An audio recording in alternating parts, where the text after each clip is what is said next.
Oh, praise us, for we are about to embark in dark deeds around black coffee. Oh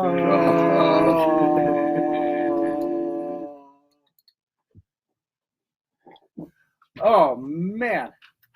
Yeah, feel free to keep the flashlights on so we can see your faces. We're trying something new. Yep. Welcome. Sleepover. Yeah. Galileo.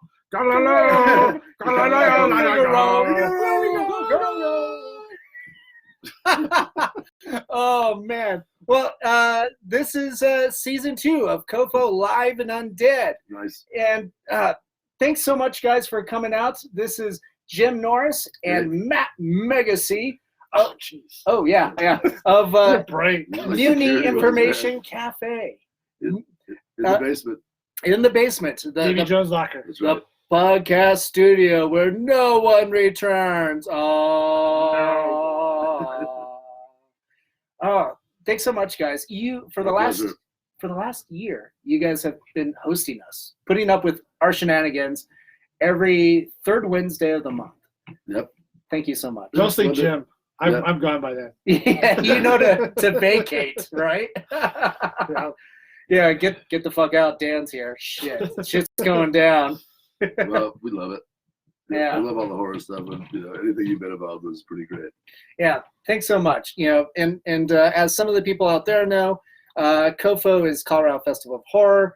We're getting ready for our first year event. We still have open table submissions, so go to our website and click under community, and you'll see vendors and artists.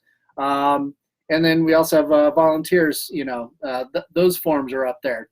Same area. We got ours filled out over the weekend. Yes, we saw that. We're so looking forward to having Mutiny there. Yeah, we're stoked. Yeah, it'll be fun. We always it's like right doing up our our alley. Yep. Yeah. Oh, thanks so much. So, how the heck are you guys doing? Great. Good. Yeah. Yep. 2019 was awesome. We're looking forward to 2020. It's going to be a tumultuous year, but we're up for that.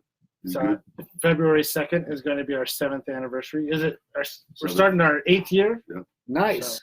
Congrats. Yeah, that's Holy a big cow. one. It went by so fast. Yeah. You guys have an age. I've cracked. They say Matt don't crack. That's true.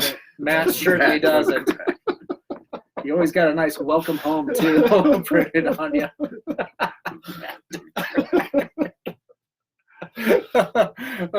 So we thought we'd play around and turn out the lights and do like silly campfire lens flare stuff and all this J.J. Abrams, odes to Close Encounters of the Third Kind. Return the map! Return the map! Do you have clean underwear on? Oh, man. So now you guys, your partners, you've been friends for quite a long time, right? Yep. How far back does that go? 93. 93, yeah. Oh, wow. Yep. We started working at the same coffee shop together way back when. No kidding. Yeah. There was a time before Starbucks. Yeah. I'm not old enough to remember. It's pretty amazing. We had a cool thing going on. There was a lot of independent coffee shops. The ones that influenced us were like, Muddy's around the time, Paris on the Flat. That was pretty groovy. Nice, yeah. And then the company that we worked for was a company that had scouted out Starbucks and ripped off their ideas blatantly. Wow. It just changed the color pattern, So everything looked just like Starbucks did in '93. Yep. But with the color pattern of like a brass. It was like a brown, brass, yeah, black, and white. It was great. They approached it really serious. They had one kind of cool guy, one kind of fucking douchebag asshole guy. And they approached coffee, and like Matt and I had an employee meeting today. We talked about our training program we had, and it was fantastic. So as we were doing zines at that time. That was probably the more important part. But we also do the coffee. So that kind of passion, led us to here. Right. Because we were doing a zine and we were like, oh, wouldn't it be cool if we had our own coffee shop? Or wouldn't it be cool if we had our own bookstore or stuff like that? And, that set the little seed growing or whatever. But it was the zines and the coffee, and those are two things that we like. And now we're selling the hell out of them. So. Yeah, you guys seem to be killing it. Like this is like whenever anybody refers to Mutiny Cafe, I always refer to it as my home away from home. It's my second home. Ours too. Sometimes it's my primary residence. There was a shower here. Yeah. It's my mailing address. Yeah. Nice. Oh yeah. Hey, who's over there? Hold on. Let me go investigate. Let me go investigate. Oh, it's fucking gremlins. Oh no. It's okay. It's okay. We got everything ready for Gremlins 2. All right, or three. Yeah, because I forgot. There's the new batch. You know that came out in 1990. It's amazing how bad it was. It was as bad as Gremlins 1 was good. Right. I still like them both for completely different reasons. Oh yeah. Of course, you know the first Gremlins was. I've been working my way back through the Return of the Living Dead series again because I didn't realize that they had gone up to like 5 or 6 on that series. Right. Because number 1, there was everything was great. Oh, the soundtrack was awesome. Dan O'Bannon wrote and directed that. The writer of Alien. Yeah. Oh yeah. Wow. Yeah. Like Linnea Quigley was in that one. Yep. Yeah. That was the first time I'd ever seen. Brett, are we getting Linnea? Maybe. Okay. She wants to come. Oh, that's okay. You can say that stuff on here. I've not seen. You must be seen Return of the Living Dead. I've not seen Return of the Living Dead. No kidding. No kidding. I know what we're doing one night. We're hosting a Return of the Living Dead screening here, specifically for Matt. COFOH will host it, which basically means this dipshit. It's one of the best. It's a great punk rock movie. Great soundtrack. Yeah. It's got the way punk rockers looked at that time, and gross metal. I would think too. It would also be like a nice precursor to Shaun of the Dead in terms of tone. Yeah, because it was super humorous. Yeah. There's guys a couple of long character actors that you'd recognize in it. You'd recognize them. I can't think of their names offhand. Yeah, there's a number of recognizable faces, but except for Linnea. Yeah. She doesn't look at all like she looks in any of the other 80s slasher movies. Right. She's got a wig on, and she wears like a cod piece to make it look like she was shaved. But she's kind of a mixture of like a David Bowie and Kiss groupie. It's like a merkin. Yeah. A reverse merkin. A reverse merkin. Oh, there we go. Yeah. It's great to kind of geek out on this stuff. I love this is what we get to do all the time now. It's great. I mean, it's like we have people, you listen to over here, people having serious discussions about the power of Galactus or. We were talking about whether or not giant creatures like Godzilla could actually exist in our atmosphere the other day. Right. Okay. Because underwater they're fine because they're buoyant and they don't have that pressure going on their lower extremities. Okay. But if they're big giant on land, that pressure could destroy their ankles. Yeah. Right. On top of everything else, every other joint probably. Right, and then tanks. Yeah. Constantly firing at them. Yeah. Jet fighters. Yeah. It wears them down. So basically, that would be the pressure. I would imagine that they just by themselves can hold up their own weight no matter what. Right. Yeah. Yeah, like giant, huge fat people. If you're over 700 pounds, you're probably not walking. No. Right. But you look at something like an elephant, on land. That was my argument. That I think that they could probably do all right because their bone structure and density is probably designed for that kind of thing. Well, right. By the ultimate designer or whoever that is. Right. What was that from? Intelligent Design. Well, in Pacific Rim, they talk about how the guys on the other side. I completely forgot about that. Oh, okay. They're all kaiju. That's true. That's true. Well, and those come from a different dimension altogether. So that might be a different atmosphere. Right. Maybe not the different laws of physics, but it could be something manipulated there. Who knows? But then gravity. But then but this is what we do every day. Oh, that's awesome. Yeah, important. When I want to get a job, Brett, you're working with me, buddy. I'm gonna keep doing this. You're gonna fucking hate me. I'm gonna be blind. That's okay, right? You're not driving anywhere. You should have brought Jeannie. She could have drive over.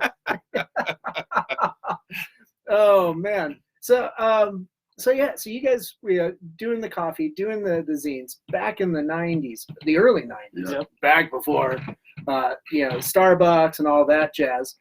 And were you able to continue doing the zines? You know, that underground written word. We did it for like 3 or 4 years. Yeah, and we then did like sporadically- 13 issues, and then we kind of like didn't have time or energy. I had a kid, to get on with stuff. But Matt was doing his own little personal zine. I was doing a personal zine.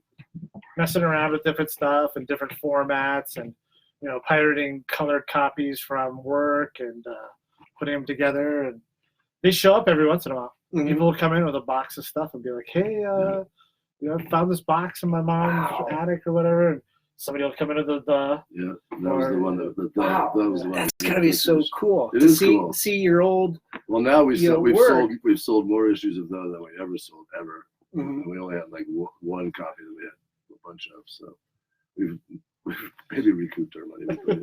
That's what tagged it the first spot, is that we're more as into the aesthetics of things and didn't want to ask people for money. Yeah. Like salespeople. And then you could never have salespeople get on your same level.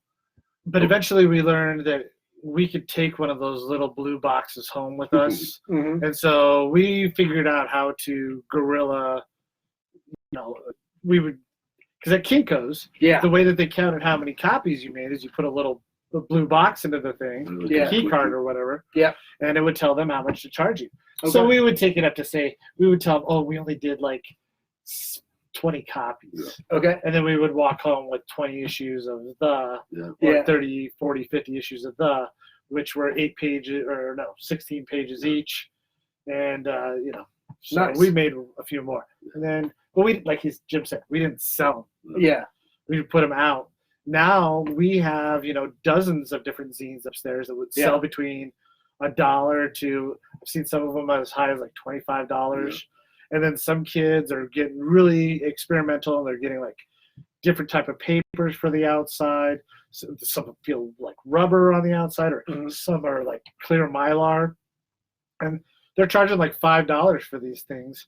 And I'm like, the paper alone's got to be that. But they're like, I just want to pay for the materials and get the story out there that I want to do. And that's the beauty of it, is they they want to relate stories, and we want to give them that channel to get that stuff out there. So that's a great way to to convey their art and their messaging, and also kind of reminds me of just different tribes communicating throughout the generations their different stories, and then every generation having their own take.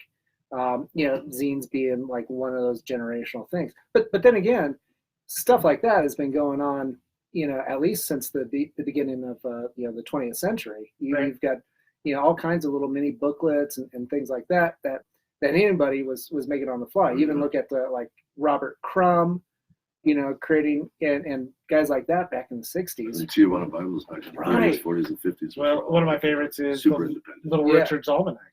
Oh, okay. Ben Franklin. Poor Richard's Almanac. Little Richard.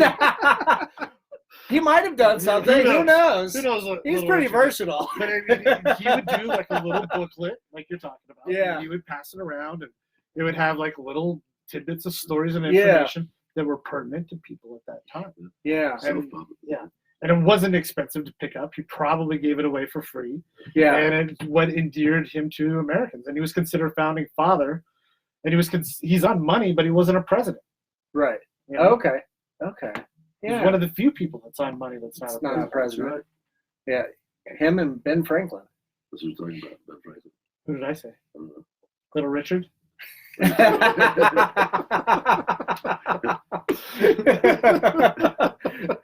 They're interchangeable. Right. Let's be fair. Each Poor one of them Richard. like to fly kites. Poor little Richard, from a strong family. Baba Noosh, Baba Noosh.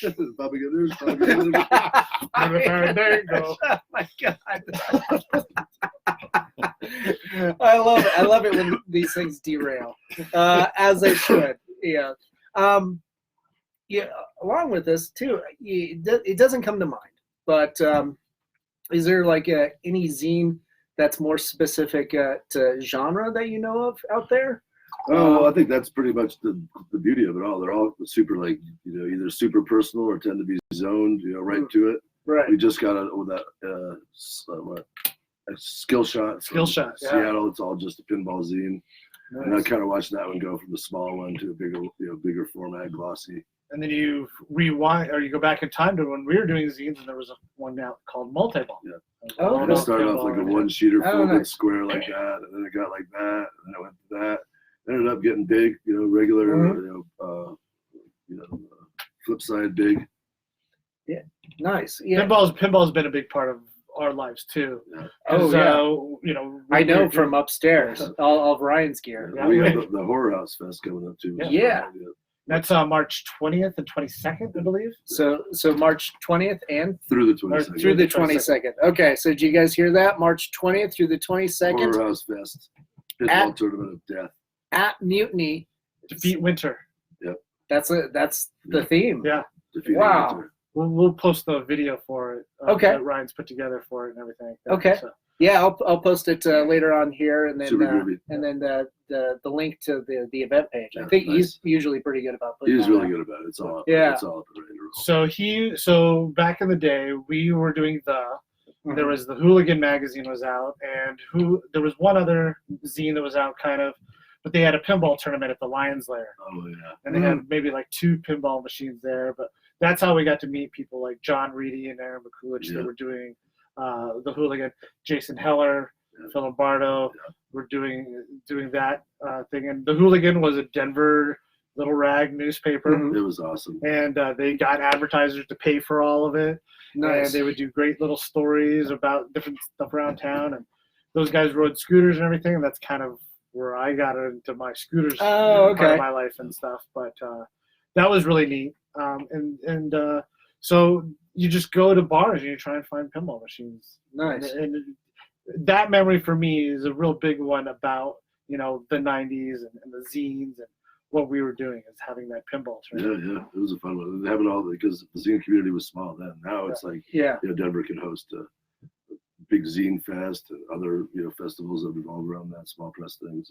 Yeah. Denver Zine Library is really taken off. Yep, absolutely. That was a little side story with that one. It's like I had an amazing collection of local zines that I kept for years, like whatever year it is now. But waiting for when the Denver Zine Fest 2020. opened, right? Whoa. We're in the Decade future. Welcome to the future. Lens flare, future. we haven't had a lot of coffee. No, not at all. Oh, I'm not going to sleep anytime soon. Sleeps for suckers. That's right. You're too fun. So you're saying about your zines and zine library. Oh yeah, Yeah. and then like after a while, it was after Kelly and those guys, he took over and getting to meet him, and they had kept it going for so long. After 7 years, I was like, all right, well, they're probably serious about it. So. Yeah. And they are. Now we're there like 13 years or something. Now, Right. 12 years, which is an amazing feat for a zine library. So Yeah. we support them over the top for putting the time in, and it's important. You can watch for us getting positive feedback from the zine is like why I wanted to push writing farther, and Matt doing art, all of us doing these creative things, being around creative people. Was because somebody said, hey, that was a cool thing you did. Or, I still remember for us, the old St. Mark's was downtown. There wasn't too many hit spots, but when we actually took the time to print out a couple hundred copies of it, we were worried about if we just set it out over there, would they yell at us, if we threw it away, or they just go throw it away. We put our hard effort into it. Yeah. And how terrified we were of everybody to distribute it. And then I think we ended up, finally approaching Wax Tracks to do consignment. Nice. Maybe sold a couple there, but that for us to be able to return the positive vibes. So the kids come in, even if you mention you got a zine, it's like, hell yeah, we'll buy your zine. Nice. It's all this basic parameters, no misogyny, no hate, no Right. racism, those Yeah. are easy things. Yeah. Easy for any decent human being Yeah, Right. to steer away from. Right. So But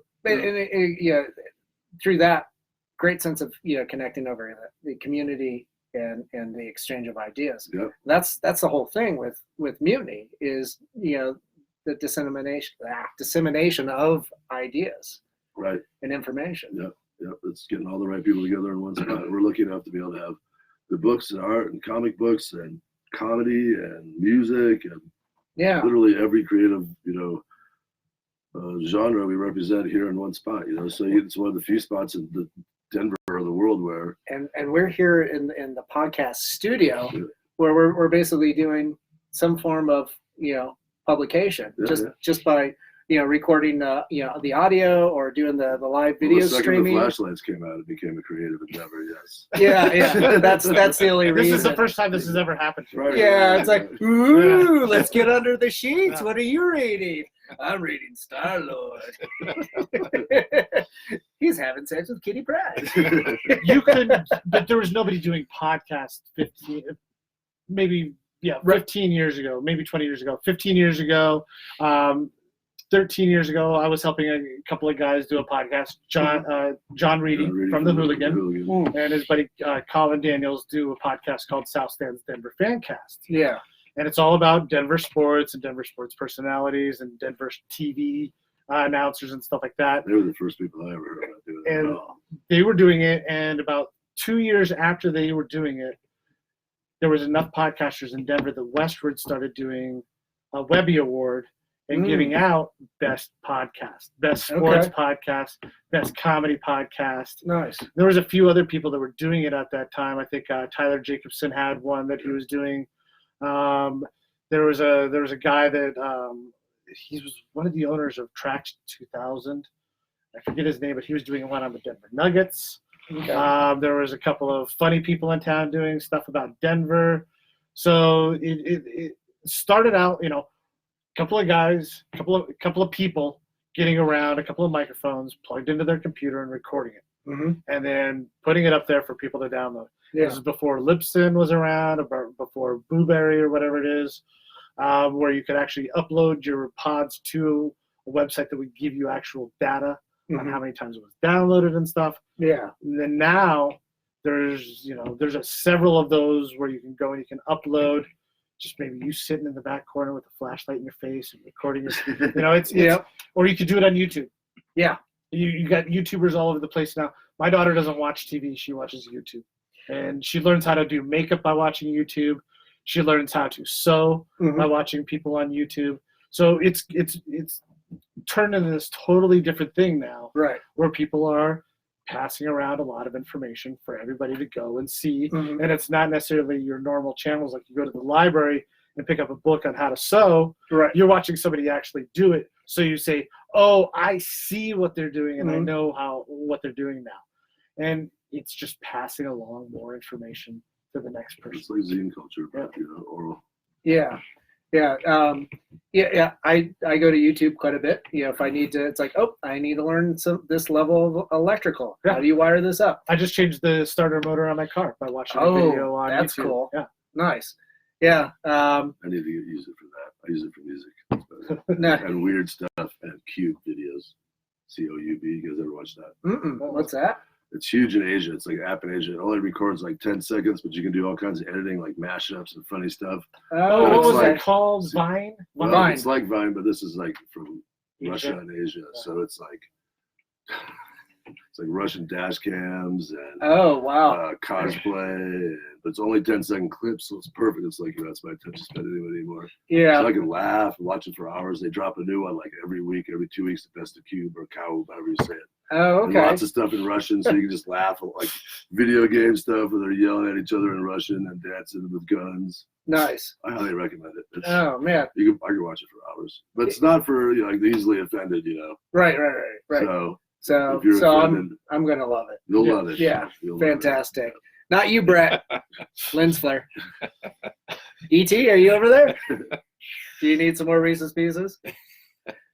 Yeah, I'm having too much fun with this. This is easy. Look, follow the light. Stop chasing your own light, you fucker. You can't take me anywhere. Nor should you give me free coffee. No. That's one of the benefits of having you around. Or no, that's that's one of the benefits of me. Love giving you free coffee. Yeah, it's like. But did you do things like this? You're a very creative person yourself. You always got something. Give yourself a little bit of credit there. You're a very creative person. I see you at places like doing things like Dink and putting together the Horror Fest or the with Brett. Yep. And the others. And the artwork that you do, I've not seen anything like that before. I've seen pointillism and that kind of thing. But what you do with the lines and everything, it's fantastic. And to have someone like you come in and be able to work with you and everything has been very rewarding. I really enjoy it. So. Thank you. I've always enjoyed, working with you. I've known Jim probably 10 years now, since the old Oriental theater days, when you would let us in on Saturday morning so we could practice OFM on the big stage and bring in our aerial lists and everything. That was amazing. Yeah, you were one of so the much first fun. guys that I talked to about this idea. You ended up introducing me to a lot of people that I deal with now. Lonnie, Charlie. Yeah, I'm sorry. There's a bunch of people, that I got to meet through and the zine, and that it would be feasible, and that it is an idea that could have. So a decade later, here we are. Yeah, and it is feasible. Yeah, because of just basically supporting other people and telling people that. Do a good job, keep it up. It all benefits all of us in the long run, especially the Denver art scene now. Watching it go from when we met 10 years ago to where it is now. I mean, mural culture, that the city as a government and all the Karens and Chads also agree that public art is important, and it's very important. And guys that Matt and I supported way back when they were underground crew are finally 20 years fucking later getting their due and getting money. Took, Jer, fucking Emmett. Yeah, Emmett, fucking Psycho. Bunch of people that are, Anthony Garcia. Oh yeah. Great people. Gurr, Josh Finley, Mar Williams, just these people that, are able to create more and more and more, because now that there's a culture that, somebody realizes even a total just, bro bar will hire, a really amazing person to come and do a mural inside their place. And, this person could pay their rent for another fucking 2 months on that idea. Yeah. And that, that this town, once rent and things balance out, and I'm hoping that they will, it'll be a place that, that the importance of art is instilled. So people will be able to support and create in this city. Yeah. I hope we get there soon. Well, we'll see, we'll see. And But we just could go the other way. It could, we just end up Sure. being a super metropolis, and we're all driven away. It becomes terrible. Yeah, we were lucky enough to get this place right at the end of the recession, so our rent was low enough. Yeah. And we had bought into the end of a 5-year lease. And we bought into the last 2 years of it. Okay. And we got another 5-year lease with them. And we just negotiated another 8-year lease. Oh, wonderful. So we are about to celebrate February 2nd. We're about to celebrate our, having been in business for 7 years, and we're going to be, going for 8 more. So we'll have 15 years under our belt by the time we have to do our next lease. Yeah. So who knows what's going to happen to the economy by then? Yeah. I mean, who knows what the world's going to be like in 8 years? I mean, I know. Yeah. the last 4 years has been crazy. Right. The last 7 years has been crazy, so who knows what'll happen. But like Jim said, it's great to see. And what I'm very proud of is that we have the opportunity, because we got such a good deal on our rent here, that we're able to buy a bunch of zines from a kid that comes in the door and it's like, hey, I did this thing about hot dogs. Or giving somebody the opportunity to sell their comic book here or their book. We had to get an account with Ingram Publisher or Distribution because so many of our friends are putting books out now. Yeah, and that's the only place you can get them from. Oh, nationally distributed books like Heller, Jason Heller, Adam Caden Holland, so Possible Winterborn guy. Yeah. So these people are all Denver bred and raised. Their ideas and their arts and their pictures come from this environment, So and watching it happen in our short 7 year, 10 years is pretty amazing to see it happen, and that we become so sustainable as we are. Yeah. When we first opened, I sit for hours. I could play 2-3 games of chess and not serve a cup of coffee. Yeah. But now it's busy all the time, and the books we get used are fantastic. The books we're ordering new are all specific to our audience, and what people want to read. And it's been really fun. Yeah, and as you mentioned, you support a lot of local talent too. Yeah. Like Hex Publishers, Denver Horror Collective. They Suspect Press. Yeah. Party. Yeah. There's a lot of talent here. Yeah, it's incredible. And a lot of times too, this place gets used as, or I shouldn't say used, but that it becomes like ground zero for utilized. There you go. Who's that fucker? This one. Oh, hey. But but yeah, with that, like you know, with Mutiny as it is, and as you were talking about, you get to geek out and be fans of all the art and all the culture. So to kind of cue it back into horror stuff, what are some of your favorite horror films or books that you might have grown up? I know Matt, you're a little bit more pop culture in terms of like superhero sci-fi type stuff, but I know Jim here is kind of a connoisseur of just anything horror. Yeah, I love scary stuff. He's a little bit better about it than I am. I'm more monsters. Giant monsters. Than like psycho killers and stuff like that. Oh, well, there you go. So, I mean, Godzilla is always going to be number one in my heart. Yeah. But the Creature from the Black Lagoon is always one of my favorites. Ooh, there you go. It's one of Brett's. Yeah. So I look at monsters more, and Mm-hmm. you watch them be as corny as the original Gojira. Yeah. And then, nowadays you got Godzilla, and you watch them and you're trying to like figure out how much are they really pulling from the original source material and stuff. So Yeah. Ultraman, like a lot of like Japanese robot stuff. Yeah. That's not horror. Godzilla was a horror movie. Right. The original Godzilla was a horror movie. The Right. way that Japanese people took it and ran with it at that time. And it was this immense thing that was created by the devastation of the H-bomb. Mm-hmm. And then they had to deal with, we created this. This is our problem. Like the Blue Oyster Cult, Mm-hmm.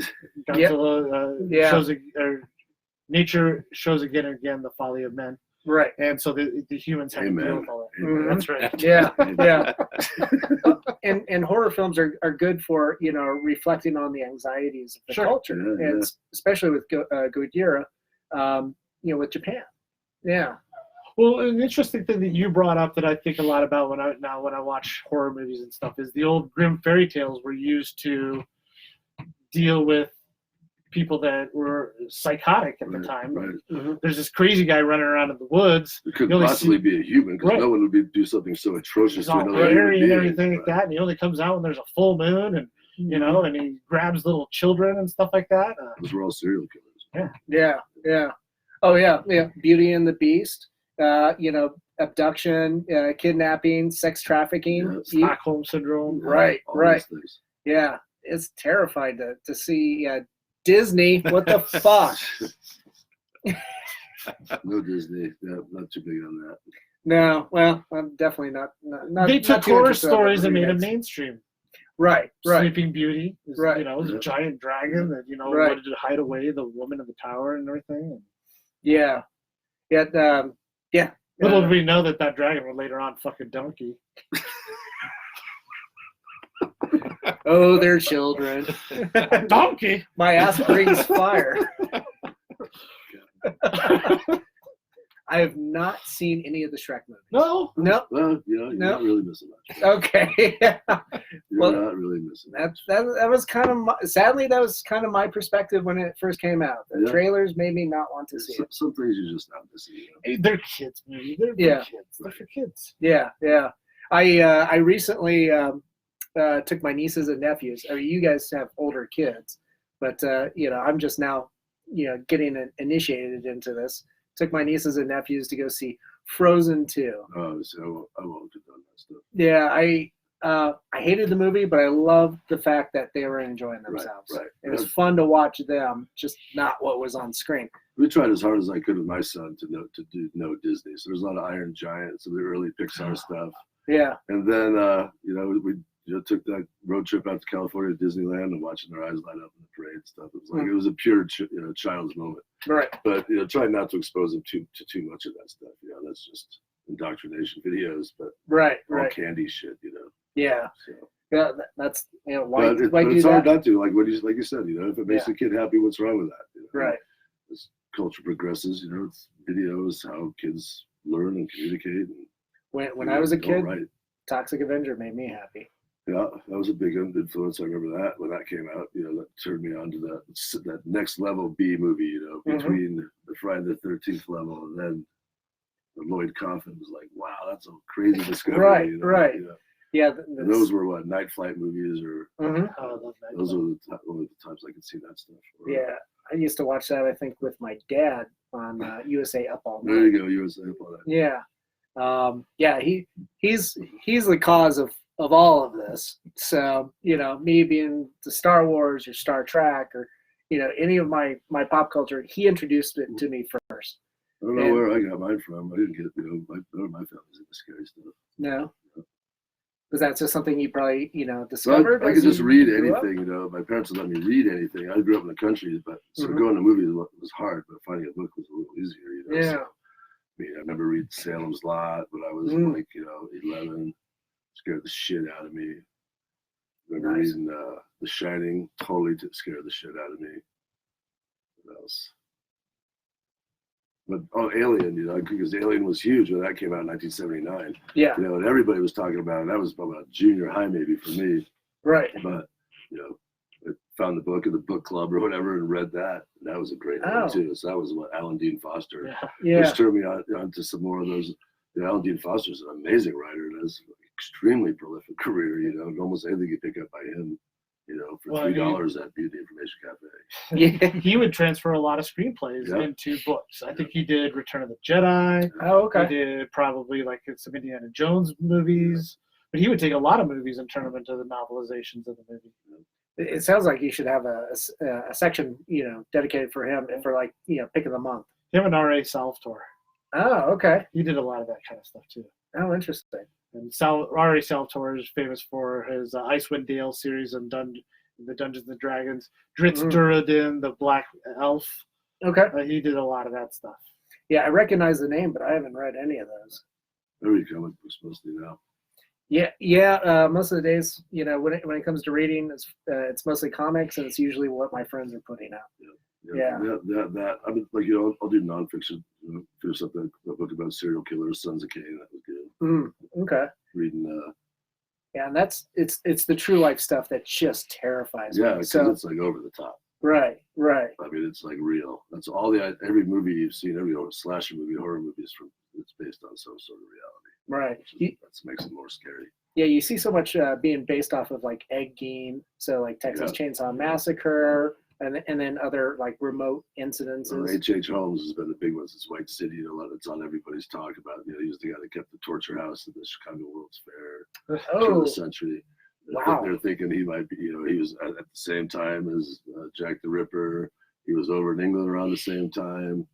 They don't know exactly how many people he killed, but his house was it's that Chamber of Horror stuff that that you see in all the movies. It's based on H.H. Holmes stuff. Wow, I am not familiar with that. Look That's that shit up. intense. White City by Eric Larson is the book that came out. It was a bestseller for a while. It comes through, but goes really quick.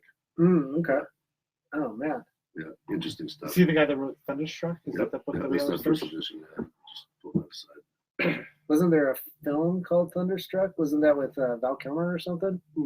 About Native American murder? Not Thunderstruck, but I know what Thunderheart. you're talking about. It came out. Thunderheart. Yeah, Okay, it came sorry. right out after Doors, and everybody's like, "Oh, it's the guy from the Doors." But Yeah, then he I wasn't watched the guy it. from the That was Doors. terrifying too. Just to see this stuff happening on reservations, Yeah. isolated from everything else. That comic series Scalped is a great one. Okay. That's all takes place on reservations, and it's casinos and murders and the drug and alcohol addiction, and that there's good people out there trying to do good things, and fucking white guys mess the shit up. It's a great series. We carry it here at Mutiny Information Cafe. Yeah. Recently there was a film with Elizabeth Olsen and Jeremy Renner just a few years ago about female abduction and rape out on the reservation. Holy shit, that was terrifying. I mean, and then I took my girlfriend. Took her to see the rape movie. Well, I took her to go see that. Early date. Hills Have Eyes 2. It's got a Right. 47-minute long rape scene. You're gonna love it.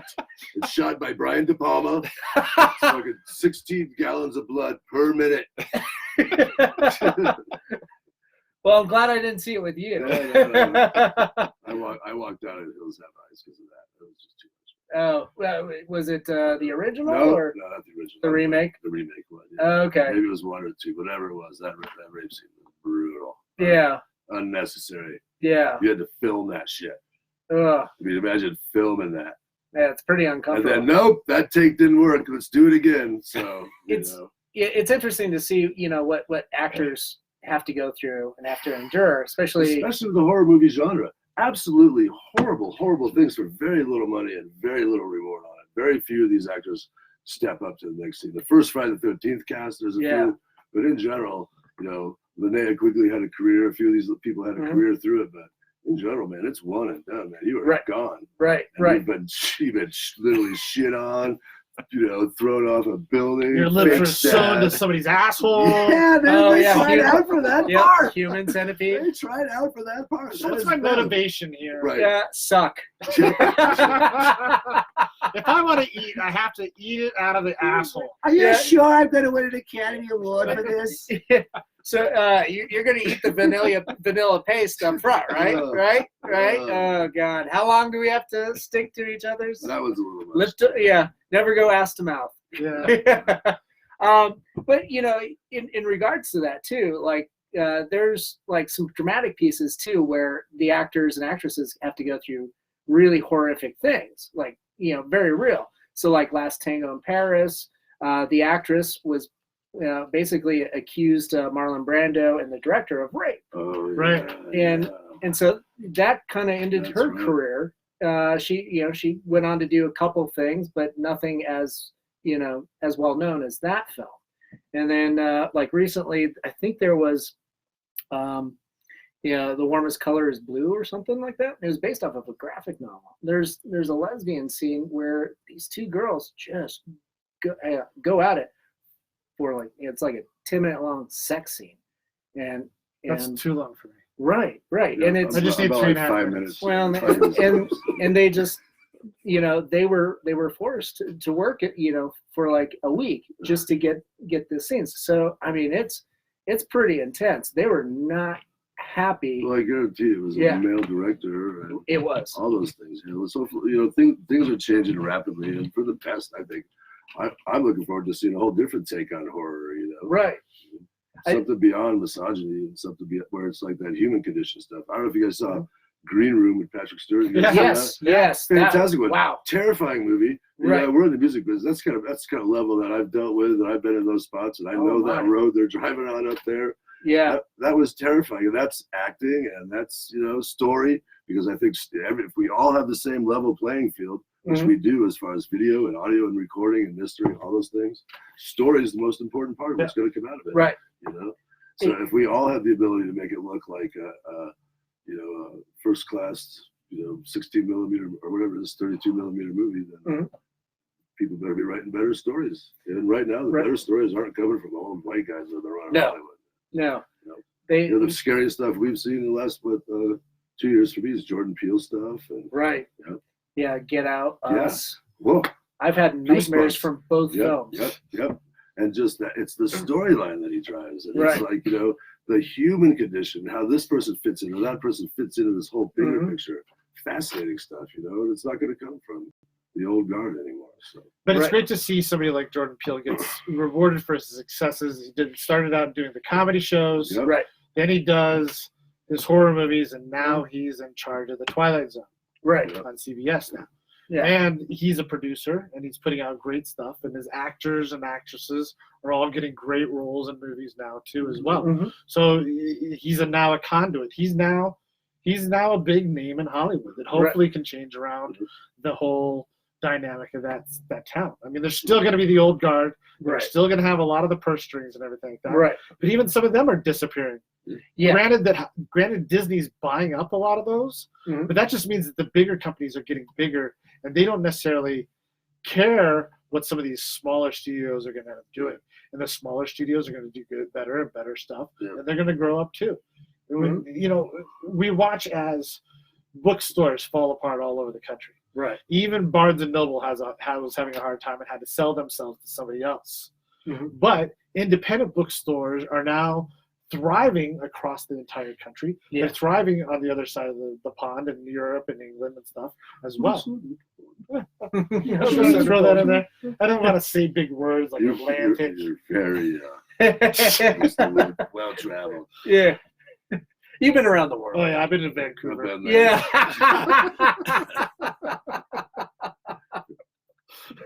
I think I've been to Alberta, Yeah. Calgary, Edmonton. They've got a big mall in Edmonton. I've been to Roswell. Roswell's fun. That's a fun town. They embrace alien culture. Oh, yeah. That's pretty cool. I think getting more diverse voices, more diverse perspectives. Is there any like female filmmakers or or writers that you can think of that really kind of stoke some fires? Well, And I'm sorry that I don't know. Right. Unfortunately, right now I'm in the same boat. However, Catherine Bigelow with Near Dark, that is one of my favorite. Is it the one where they're vampires from Right. It's the cast from Aliens. Basically, they're all vampires. Pretty much, yeah. That's a great movie. Yeah. So yeah, that's like one of my top 2 favorite vampire films of all time. And one of my favorite Super monsters, good cut on the creature from the Black Lagoon, Mhm. was designed by a lady. Right. She was also a top animator for Disney. Oh, okay. And Yeah. that's how she got her job. As soon as that book came out, that was one of the first new books that we sold here at the shop that wasn't like a local author. Yeah, that's right. And I was just fascinated by that one. And so that's there we go. I got one. Okay. Yeah. I can't tell you her name though. Yeah. Unfortunately. Yeah. The stuff that's exciting with horror that's going on now really is the Joe Hill stuff he's doing with DC. He's Uh-huh. doing the whole horror run. And Joe Hill's Oh, yeah. How Stephen is King's that? son. A few into like Heads, which is good. And and these are like I think they're the DC Black, which is the adults only, or supposed to be over 16 or whatever. Nice. So they deal with the headier subjects and things like that. So Oh, okay. That's much good. darker. The DC Black Jokers and Harley Quinns are really dark serial killer stories. Oh, They're geez. exploring what the characters are more than Yeah. just than they could. There's nudity. Wow. I got hit one of these. It's all drawn. Oh, the Bat Dick's in that one. Yeah. Oh, Bat Dick, huh? Right? Yeah, that was like the first DC Black one it had. Well, he curved it into a little black bat stash. That's nice. Little bat stash. That's great. Look at that. Look at that. It's cute. Here, fuck off, Robin. Bat nuts. Bat nuts. Who wants bat nuts? Oh, stop teabagging me, Batman. Shut up, Alfred. That's bad. I like this. Huh? That's Batty bagging. Batty. Sorry. Batty bagging. Sorry.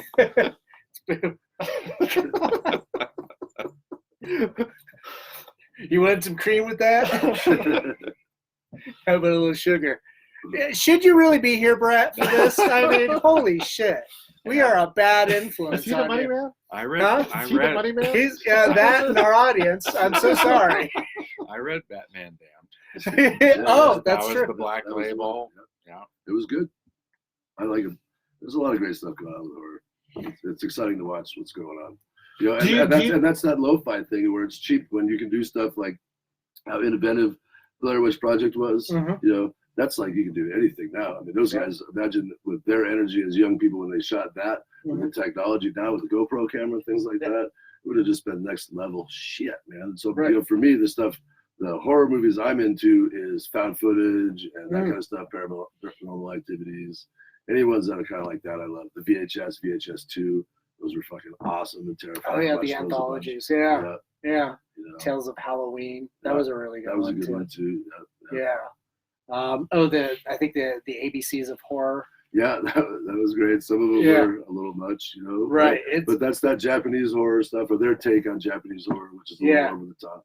It's a lot to get South through the Korean alphabet. horror is fantastic. They're doing Right. really great psychological stuff, really great fucking. They're doing some good monster movies and stuff too. Yeah, a lot of the the international, the South Korea, Japan. Yeah, China's got great shit going on with monster movies. Yeah, Didn't the Parasite just win? Yeah, big and award? that it is- was nominated for best I knew nothing about film this. Foreign language film. for what's that? Didn't it win best foreign language film at the Golden Globes? Yeah, but it's nominated also for best feature film for the Oscars. Oh yeah. Not even foreign, Oh, really? and it's a foreign film, Wow, so nice. it's made that much of an impact. So What else did that guy direct? so he directed The Host, Okay, the host is great. Snowpiercer. The host is that monster movie, right? Right. So yeah, he's got a background in horror and creature features, first and foremost. And then you've got guys, Chan-wook Park, and I think I'm butchering his name. Who did the original Old Boy and that whole Vengeance trilogy. I Saw the Devil. Maybe they do that one. I'm not sure. That's one. That's a big one I've watched a lot. The knife fight scene in that's incredible. I think that's somebody else, but I know what you're talking about. I've seen that one too. That was intense. Yeah. And then, but he also did a vampire film after Lady Vengeance called Thirst. Oh, that's a great one. Yeah. Yeah, that's a great one. Yeah, I love that stuff. They got great stuff going on over there. Yeah. For like horror art, man, that stuff we got from Columbia, Mike Hance, Mike Hance. Mm-hmm. He brought up, we gave him some money to bring up some zines and stuff from there, and he brought up some crazy, bizarre underground art stuff. Oh, wow. One about like a It's werewolf. so quick. Yeah, the story, this like kind of a picture story about a werewolf, and it's not like, it's like the reality of it, like, the werewolf getting worms because he's eating fucking crappy shit. Like, where's the werewolf get clothes to fit? But really dark and, beyond crumb ugly, more like, Pushead or something. yeah, like deeper into that, or like whatever that. I'm trying to think of that guy that did the world's ugliest woman drawing. I don't know. I don't think of it. I don't think it was Crumb. No, it's before that. Yeah. Yeah, I'm not sure. Or the original, Garbage Pail Kids. That's actually where my mind went. it was Garbage Pail Kids. Which I loved that shit growing up. Yeah, that was a lot of fun. That was something I was really into. And that was like, how gross could they get? That was the whole thing. Right. How far could they and push wordplay. Always clever wordplay. I love wordplay. I love wordplay. Did you ever see the film Garbage Pail Kids? No, I was smart enough for that. Oh no, I sat through it.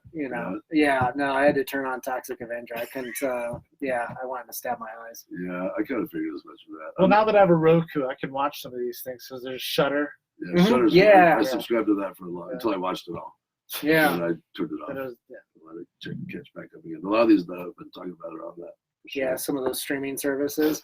There's an online channel called the American Horrors channel. It's just AmericanHorrors.com. It's the one that's Groovy's on? Correct. Right. Correct. Is that on Roku? Yeah, it's on Roku. You can go to the website and just stream shows. There's free stuff, and then there's stuff that you can rent, and it's old movies, 60s, 70s, 80s that I've it's been a long time since I've been aware of them, or you would see them as a kid on the VHS, shelves. Yep. And then some of the interviews, with Hart Fisher, who heads up the channel. He used to work for Danzig doing the comic books and stuff. So that's another interesting one of like just obscure things, right there. And then you can watch the main channel. It's just whatever show is on, it's just streaming. You don't see that too much unless you got cable. The ability to binge watch is amazing. As a kid, we're stuck having 4 channels, So when there was the Saturday morning Monster Jam, make sure I was at home on Channel 2 watching the fucking Godzilla movies. They would do the Abbott and Costello movies. That's where I got to see my first Vincent Price movies, House of Wax. Yep. The Incredible Mr. Phibbs, Vibes, or however that one. I remember that blatantly because when I grew up, I was going to church and everything like that. Yeah, and Mr. Vibes did all the what they called the scourges. No, they were when Moses broke out of Egypt or whatever. The plagues. The plagues. The plagues. Scourges is pretty good. I like that word too. That's a good word. Yeah. Sounds like something from Annihilus. The negative zone. Yeah. That's pretty good. I have a feeling we could keep going, but we're actually over time. Oh, wow. Quick. Yeah. You guys are, this is what you do each and every day. Yeah, we should definitely follow up and do another one of these. Yeah, anytime, man. We're always here. Yeah. Well, thanks again, Jim, anytime, Matt. Dan. You rock. Appreciate you guys coming out. I'm glad we were able to do this with the flashlights the entire time. It wasn't this great. Was this great or what? Return the map. Does anybody know what that's from? Do you know what that's from? It's from Indiana Jones. Time Bandits. It's From Time Bandits. What? Yes. Which one? What did you say? The movie Time Bandits. Yeah. No. So what was the line? So return the map. Return the map. Yep. He's coming down the hallway and he's always chasing them. And with that lighting, I remember that. It's very distinct. What's that? Pay no attention to the man. Pay no attention to the man behind the counter. Take off my shoes. Right there. Right there. Where's my horse? Other terrible things. Are you ready for the test? Did you see that? Oh my God! What's in this general direction? You're right. We can go on for another hour. Yeah, we can totally do this. Ah! John Carpenter's The Thing. Ah! Oh fuck. All right. Well, thanks so much, guys, for coming out. Thanks for hosting us and putting up with our shenanigans, especially Brett. I mean, he's so unruly. I can't wait to do this more. And and thanks again for whoever's watching us out there on Facebook land. Definitely appreciate you. Doesn't look like we got a few people, not too many, but we'll share this around. We'll throw up a bunch of links to some of the events and things that we were talking about. And again, I'm Dan Crosier with COFOH Live Undead, and please visit us at cofohhorror.com and make sure if you're a vendor or an artist, sign up for a table for our event next September. We'll see you later. Oh, the coffee is done. Good luck.